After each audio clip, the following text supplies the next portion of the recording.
الحمدللہ رب العالمین والصلاة والسلام علی اشرف الانبیاء والمرسلین ومن تبعہم بإحسان الی یوم الدین، اما بعد۔ روزانہ بعد نماز عشاء درس کا موضوع چل رہا ہے 100 مختلف احکام و مسائل۔ اب تک 12 مسائل ہم نے آپ کے سامنے بیان کیا ہے۔ آج انشاءاللہ ایک 13واں مسئلہ آپ کے سامنے بیان کیا جائے گا جو صف بندی سے متعلق ہے۔ اس سے پہلے کے درس میں ہم نے دیکھا کہ صف بندی کا حکم کیا ہے۔ آج انشاءاللہ اس کی اہمیت و ضرورت پر کچھ حدیثیں آپ کے سامنے پیش کی جائیں گی کہ شریعت میں اسے کتنی اہمیت دی گئی ہے۔ تو میرے اسلامی بھائیوں، جو صف بندی کا مسئلہ ہے یہ انتہائی اہم اور ایک ضروری مسئلہ ہے۔ بہت سارے لوگ اس میں غفلت کے شکار ہیں، وہ صف بندی صحیح سے نہیں کرتے ہیں۔ دو ہی باتیں ہو سکتی ہیں، یا تو جان کر کے بھی وہ کوتاہی برت رہے ہیں، یا دوسری بات یہ ہو سکتی ہے کہ ان کو صف بندی سے متعلق علم ہی نہ ہو۔ تو اس سے پہلے بھی ایک قسط اس سلسلے میں بیان ہو چکی ہے۔ آئیے صف بندی سے متعلق اللہ کے رسول صلی اللہ علیہ وسلم کے فرامین پر نظر ڈالتے ہیں۔ جو صف کو جوڑے گا، صف کو ملائے گا، اللہ رب العالمین اسے اپنی رحمت سے جوڑے گا، اللہ رب العالمین اسے اپنی رحمت عطا کریں گے۔ اور جو صف کو کاٹے گا، اللہ اسے اپنی رحمت سے کاٹے گا۔ یہ بہت بڑی اہمیت بھی ہے، اور جو صف کو پورا نہ کریں اس کے لیے وعید بھی ہے۔ تو اس سلسلے میں دیکھیں، سنن ابو داؤد کتاب الصلاح کی حدیث ہے، حدیث نمبر 666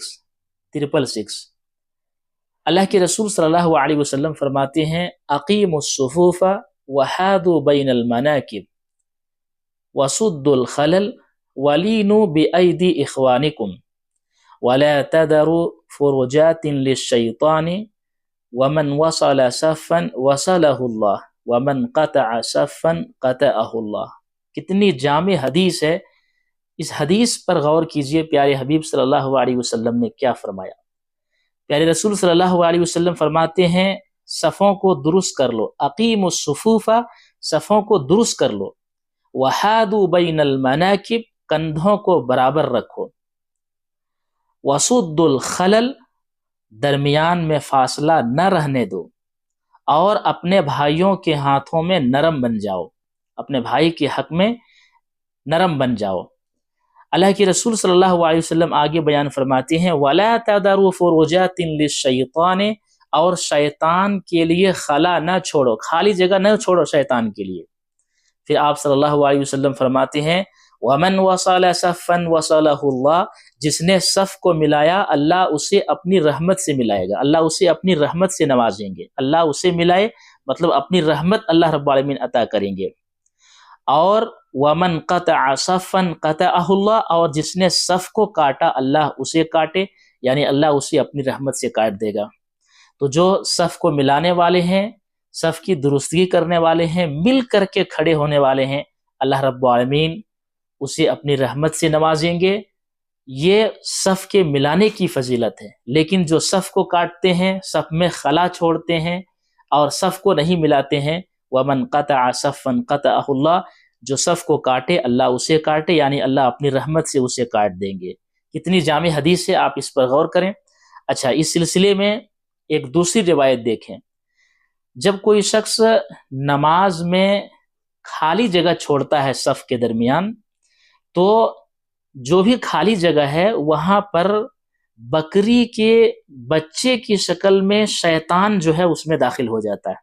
اور ظاہر سی بات ہے، جہاں پہ شیطان داخل ہو گیا ہو، کیا اس نمازی کی نماز وہ شیطان صحیح ہونے دے گا؟ وہ شیطان تو یہی چاہے گا کہ کسی طرح سے نمازی کی نماز کو باطل کر دیا جائے، یا نمازی کو اس کی نماز سے اس کے دھیان کو ہٹا دیں۔ شیطان کا تو یہی منشا ہے، اس لیے سے وسوسے اور کتنے سارے برے خیالات نماز کی حالت میں بھی ڈالنے کی یہ کوشش کرتا ہے۔ تو صف میں جو خالی جگہ رہتی ہے، بکری کے بچے کی شکل میں شیطان جو ہے وہاں پہ شامل ہو جاتا ہے۔ اور اللہ کے رسول صلی اللہ علیہ وسلم نے صف بندی سے متعلق جو الفاظ استعمال کیے ہیں آپ صلی اللہ علیہ وسلم کی یہ حدیث کریمہ بھی اپنے سامنے رکھیں. یہ سنن ابو داؤد کی کتاب الصلاۃ کی حدیث ہے، حدیث نمبر 667. حضرت انس بن مالک رضی اللہ تعالی عنہ روایت کرتے ہیں کہ اللہ کے رسول صلی اللہ علیہ وسلم نے فرمایا رصوا صفوفکم وقاربوا بینہا وحاذوا بالاعناق فوالذی نفسی بیدہ انی لأری الشیطان یدخل من خلل الصف کأنہا الحدف. حضرت انس بن مالک سے روایت ہے اللہ کے رسول صلی اللہ علیہ وسلم نے فرمایا اپنی صفوں میں خوب مل کر کھڑے ہوا کرو. یعنی رسول صلی اللہ علیہ وسلم کی الفاظ دیکھیے رصوا صفوفکم، اپنی صفوں میں خوب مل کر کھڑے ہوا کرو، انہیں قریب قریب بناؤ اور گردنوں کو بھی برابر رکھو. قسم اس ذات کی جس کے ہاتھ میں میری جان ہے، میں شیطان کو دیکھتا ہوں کہ خالی جگہوں میں سے تمہاری صفوں میں گھس آتا ہے گویا وہ بکری کا بچہ ہے. تو بکری کے بچے کی شکل میں جب صفوں کے درمیان خالی جگہ رہتی ہے تو شیطان گھس آتا ہے. کیا وہ شیطان یہ ہونے دے گا کہ لوگوں کی نماز صحیح ہو سکے؟ وہ تو یہ چاہے گا ہی کہ کسی نہ کسی اعتبار سے اس کی نماز باطل ہو جائے.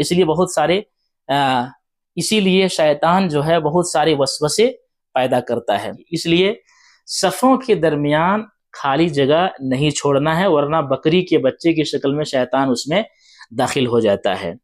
اچھا، ہم اور آپ ہر فرض نماز کے بعد ایک دعا کرتے ہیں.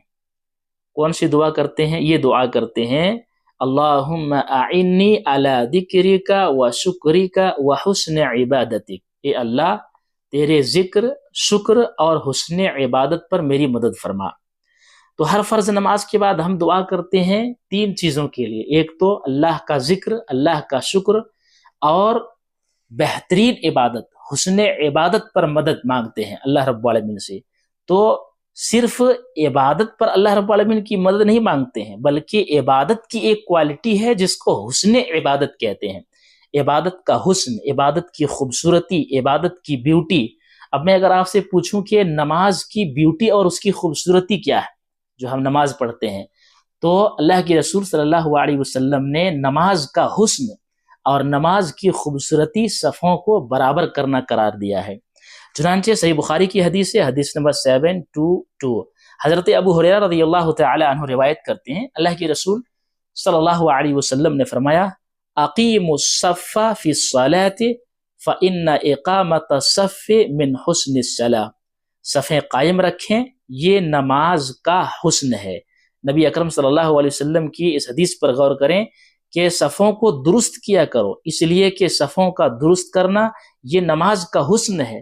تو نماز کا حسن اور نماز کی خوبصورتی صفوں کو درست کرنے میں ہے. اگر صفوں میں خالی جگہ چھوڑ دیا جائے، صفوں کو درست نہ رکھا جائے، تو نماز کا جو حسن اور اس کی جو خوبصورتی ہے یہ ختم ہو جاتی ہے. جبکہ اللہ کے رسول صلی اللہ علیہ وسلم نے نماز کا حسن اور اس کی خوبصورتی صفوں کو درست کرنے کو قرار دیا گیا ہے. اچھا، ایک حدیث میں تو پیارے رسول صلی اللہ علیہ وسلم نے صفوں کو درست کرنا ہی اقامت صلاح ہے، نماز قائم کرنا ہے، یہ بھی پیارے رسول صلی اللہ علیہ وسلم نے بیان کیا ہے. چنانچہ صحیح بخاری کی حدیث ہے، حدیث نمبر 723. حضرت انس بن مالک رضی اللہ تعالی عنہ روایت کرتے ہیں کہ اللہ کے رسول صلی اللہ علیہ وسلم نے فرمایا سووا صفوفکم فإن تسویۃ الصفوف من اقامت الصلاۃ. صفیں درست کریں کیونکہ صفوں کی درستگی نماز کا قائم کرنا ہے. صف کا برابر اور سیدھا کرنا نماز قائم کرنے میں داخل ہے. صفوں کا ٹیڑھا ہونا نماز میں نقصان کا باعث ہے. اسی لیے ہمیں اور آپ کو چاہیے کہ اپنی صفوں کو درست کریں، اپنی صفوں میں درستگی کا خیال رکھیں. اللہ رب العالمین سے دعا ہے کہ رب العالمین ہم سب کو قرآن و حدیث پر عمل کرنے کی توفیق عطا فرمائے، صفوں کو درست کرنے کی اللہ رب العالمین توفیق عطا فرمائے، اور نماز کو پیارے رسول صلی اللہ علیہ وسلم کے طریقے کے مطابق ادا کرنے کی توفیق عطا فرمائے.